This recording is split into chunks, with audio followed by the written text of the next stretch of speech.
कर जो अमरो इलाही आयो थई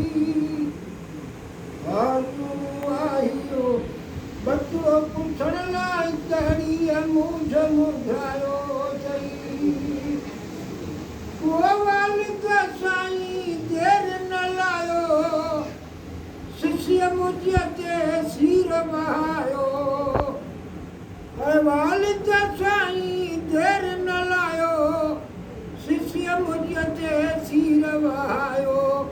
पाण झल तकबीर तपायो वक़्तु छो एतिरो लायो थई हलको बाबा देर न करजो अमरो इलाही आयो थई ओ खणु खणु काती इस्म ठही जाती घोरी हयाती रब थे राजी ऐ खणु खणु काती इस्म ठही जाती घोरी हयाती रब थे राजी हली से माइलो फिदा करजो रब रऊफ जो रायो थई हलको बाबा देर न करजो अमरो इलाही आयो थई सुभान अल्लाह सल्लल्लाहु अलैहि या रसूलल्लाह व सल्लम अलैहि या हबीब अल्लाह है तन वनी जादरा पिना पर आओ भाजे आसरे है तन वनी जादरा पिना पर आओ भाजे आसरे है पथ में मुंह में घड़ा है पथ में मुंह में घड़ा वो न थो कहीं खेवड़ा है पथ में मुंह में घड़ा कोन थो कहीं खेवड़ा कड़ा खड़ा ओडी लुथो मोजो डके बन वनी दादरा पंजा पर आव माजे आसरे है बन वनी दादरा पंजा पर आव माजे आसरे काकरी बाहर कजाए वो दस खुदारा कोड जाए काकरी बाहर कजाए दस खुदारा कोड वो पर जैसे दुआ पथड़ो परे है बन बनी दादरा पिना पर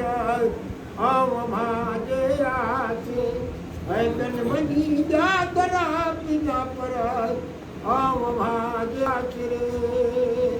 है पथ में मुंह में घड़ा है पथ में मुंह में घड़ा कोन थो कहीं खेवड़ा